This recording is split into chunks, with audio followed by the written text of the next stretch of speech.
Good evening, ladies and gentlemen. This is Odilon Alex Ngu, founder of New Globe Utopia, author. I'm here with my friend Yohan, founder of Yo Math Study. This math genius here. Well, we had a previous conversation about some math stuff, and today we're just gonna circle back and sort of, go more into the things that we could do to reshape the future of mathematics. So, Yohan, how you been?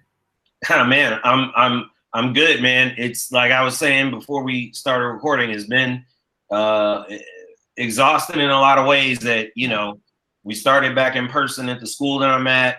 Every day is an adventure on public transportation, but but no, it's good. I think a lot of the kids that I'm with have kind of really wanted to get back in person too. So Okay. there's a very different spirit Okay. going on that I'm seeing with the young people too. But Yeah. Yo, everything's good overall.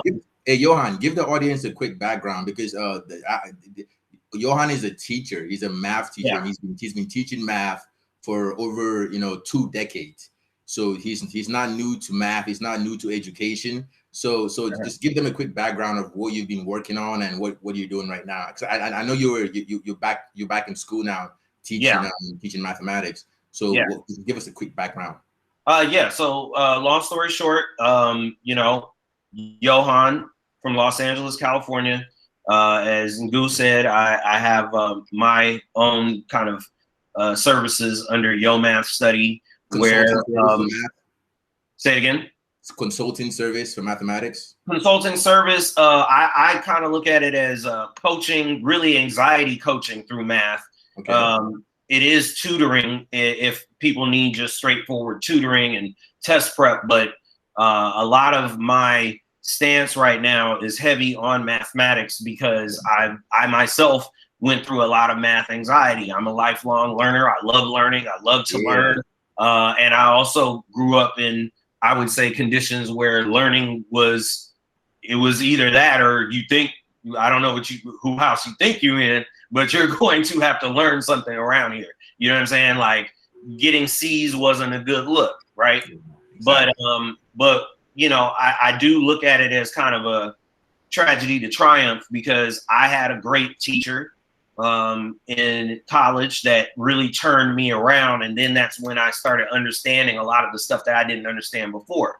And Mm-hmm. I identify with a lot of people who, even some of the brightest students that I've tutored did well in all of their classes except for math. But most of the time it was an anxiety around it and really kind of getting in tune with the emotional side of dealing with math and the aspects of being wrong or trying to figure out how to understand something your way.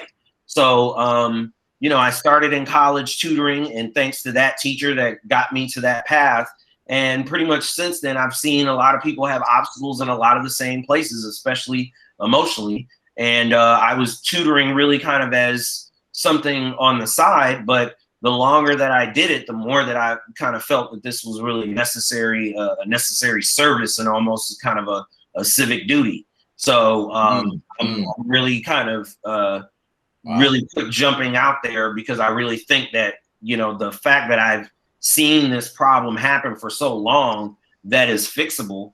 I just have to make sure that I say formally that, that this is a problem and something that I want to address, and that nobody actually should be walking around feeling like they don't have some kind of functional command on math. So that's why I kind of go as hard as I do on that. Right now, I teach at a school out here in Los Angeles, and I've been teaching there now for about 3 years. It's my third year now. And I've taught at various other schools and, other little, pods and things like that. So, I'm just a lifelong learner. I love to learn. I've loved to learn ever since I was a kid. Yeah. And, but I think a lot of people know that there's a point in your life where you gotta make a decision on if any of this stuff that you're doing every day is gonna lead to something. Mm-hmm. And for me, I always believed that it would, and it kind of led me to actually, this point where I'm just really trying to get around telling people that you're not bad at math. You may think that you're bad at math, but you're not. Yeah. I mean, honestly, I have to commend you, man. Like, you saw a problem and you took it upon yourself to solve it. As daunting as the problem seems, as big as it seems, like, oh, who do you think you are to try to change the current mathematical framework that we have? So I commend you, because I have the same feeling. Who am I to try to solve the theory of everything? Like who gives you that audacity?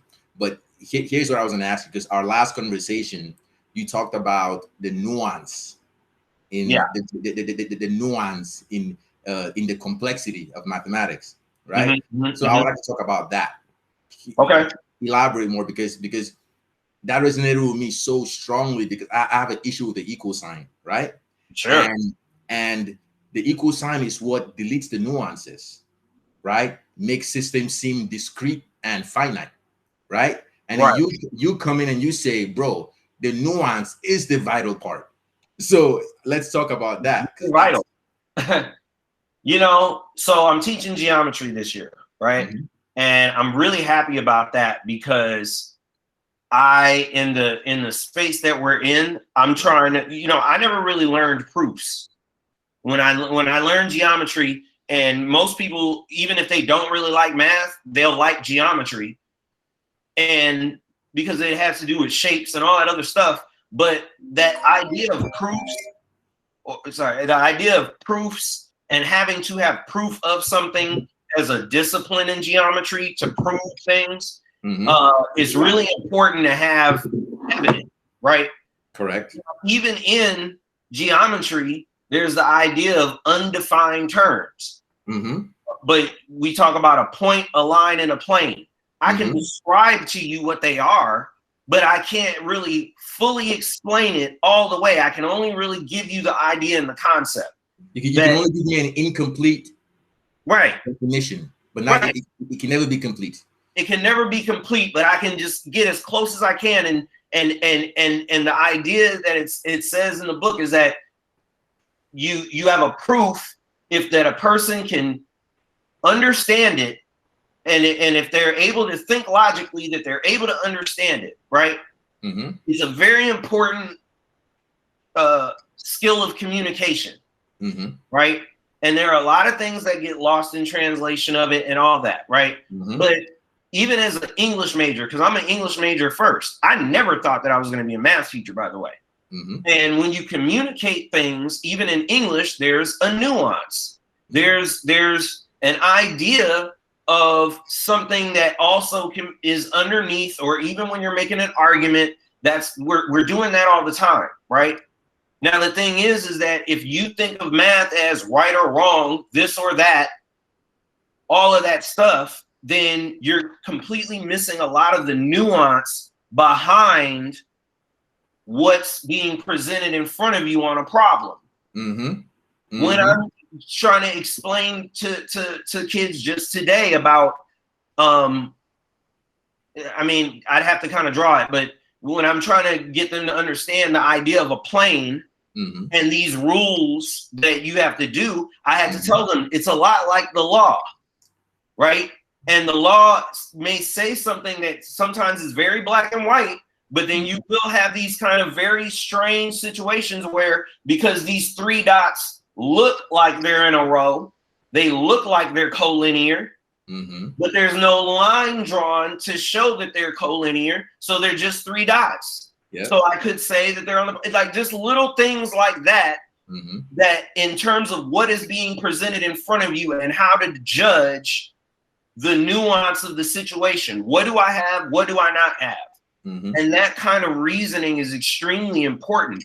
And nuance is what makes poetry beautiful. It's what can communicate layers of things. And just like you said, the equal sign kind of gives that idea of it. But also the symbols we use, the symbols got to stick. When you love design, I know that. I know you love design. And so, the design of things, the reasons why we use even the numerals, which I've really been getting deep into that lately about these symbols and signs being Hindu, right? And just the idea of it, the discovery of it, the trade of it, the way that people were like, yo, this is way easier than Roman numerals. There was a nuance that was understood by the very use of the symbol and the design of it that translates through. And that's what we're a lot of times trying to get through. And that's a lot of times why math isn't communicated well, because people don't know how to answer the nuances of an idea. So that's why I go off on that all the time. Nuance is a it's an important skill. Yeah, I mean, honestly, that's the one thing that I learned from you, man, is that, you know, I used to sort of I understood that the nuance was there, but I didn't realize that it was pretty much the meat of the conversation, right? And this reminds me of the notion that, you know, truth in a way transcends proof, which goes to what you're saying. Mathematics is based on proofs, right? So math can never show us the truth, because the truth transcends proof, and proofs and math are based on axioms, which are just in a way deductive frameworks, right? That we accept to be, you know, okay, we're gonna go with these guys, but like you said, there are infinite axioms. but this is what and this is how I've also been, you know, really trying to frame the certain ways of thinking, right, to get around it. The deep part about geometry that it will tell you that really makes the proof is that I need to be able to completely recreate this over and over and over again. I need to be able to recreate it. You recreate it. This person recreates it. Somehow they figured out thousands of years ago, every single time I draw a triangle, these are the angles. Somebody figured out somehow, protractors, like all of this stuff is not new. And that's the deep part about it. We're talking about thousands of years old of principles that have been laid down that were probably way older than that. So you kind of have to, you got to say, well, it keeps repeating itself, so this is the proof, right? But yeah, like there are almost infinite ones, because the proofs that I'm showing in geometry, we're not even talking about the other forms of geometry and the proofs that got negated, all of that stuff. Like there's layers and layers and layers to all of this stuff. So yeah, like the amount of axioms, the amount of things you can come up with, it's so expansive, you know. That's what makes it amazing. Wow. And I remember you said last time that mathematics is not universal, and that's one thing that I remember very. I remember that because, you know, there's this weird concept in academia. It's like, oh, mathematics is the most fundamental language that we use to speak to nature. Even some philosophers will say that math is how we speak to God, right? And you say, nah. The math framework that we have is actually a subsequent framework. It's a derivative framework. It's derived from something that is much more dense, right? Right. So, which goes into the idea of the nuance and the complexity. Yeah. Right. So, right. You know, that resonates with me so much, man. And the thing is like, this is what's amazing about it. The math that we're teaching in general in our schools, the standard, as I really drive into my kids the first week, that is the reason why I think I got them already along with me, is this is a collection of ideas. This is a collection of ideas. There were people in various places that were like, whoa, I never thought about it that way. Exactly. You see what I'm saying? Or I don't agree with you. Even though the argument can be rational, I don't agree with you, right? So yeah, there is something out there, right? And there's something that we can keep recreating one way or another, but like there's still so much more. You know what I mean? Like that's just the fascinating thing about it. But yeah, man, no, it's the nuance, nuance, the way, also the nuance and the deeper level of it not being a universal language is because you may not think about numbers the same way I do. Right? You may not interpret direction the same way that I do. That's why I love asking people in my class who's left-handed, right? Because every time you draw a number line, you're supposed to think of positive and negative left to right. And when I was younger, it was really kind of difficult for me to get around the idea of positive and negative and it being left and right. And why I just didn't really, and I was just like, okay, it's just supposed to be that way. It's not consistent. Right. It's not consistent. Yeah. It's not consistent. So every time I was adding and subtracting and doing negative numbers, I had to really kind of get used to that sense, and I had to kind of associate it with I'm mainly right-handed. Okay. But then I've talked to some people that are left-handed, and I said, you know, the number line doesn't have to go that way. I can make positive and negative go in any direction I want. And there's certain people that when they think about it that way, they're like, oh, that works, you know, because if I think just the way that people, when I started really realizing like even just the, you know, positive and negative or division, the words that we're using, they're describing something, right? Okay. So we got to be sure about when I talk about the number line, what am I really describing? You know, if you don't have I really feel like the idea of a proof also is when I communicate it, there's got to be some kind of visceral connection for that person, just like me in some kind of way, right? I think of the number line the way that I do now, but when I introduce other ways of thinking about it to people, it helps them so much better because they're all like, oh yeah, that's the way that I think about it. I didn't usually think about it this way. Okay.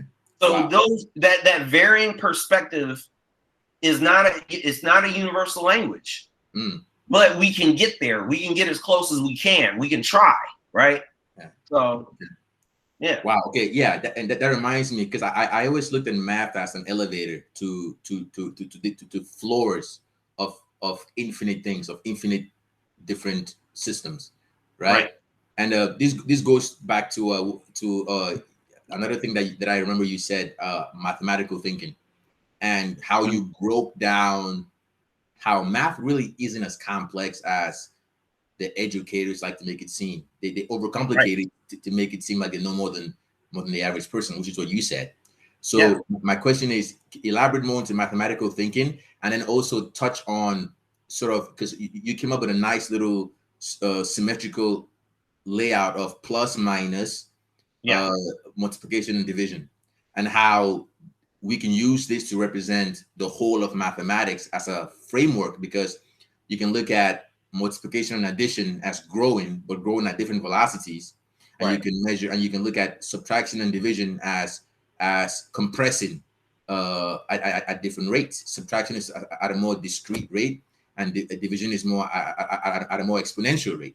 So touching that, because that was so good, man. And I think if we can communicate that perspective to really young children, math wouldn't be as daunting. Okay, so let's attack the first question first, because I got a lot to say on both. What was the first one?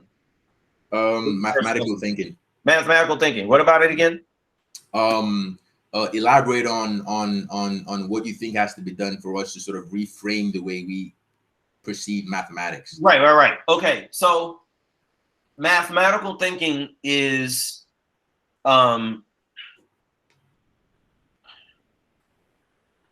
mathematical thinking is a way of, you know, taking a set of rules and stringing it together. The reason why math and coding are very connected is because when I connect these things, I do a command, right? I'm doing something. So as you start connecting these ideas together, the more you start connecting and weaving ideas together, the more you end up just creating stuff, right? But you're creating things in a more probably methodical way. You're trying to figure out how to be more efficient. And yeah, mathematical thinking isn't really that hard. What's hard is maybe the problem that lies before you. What's hard is, are you willing to take on the task? But yeah, sometimes it's just a really overthought argument. Like, you know, the most of the hardest math problems that I give my kids right now, what makes it difficult for them is when I put a fraction somewhere in there. Suddenly it looks more daunting, right? But when you scale it back and you say, listen, most of all the things that you need, and that's leading me into the next part, that's thinking of mathematical thinking, right? I'm going straight from the mathematical thinking to the adding, subtracting, multiplying, dividing.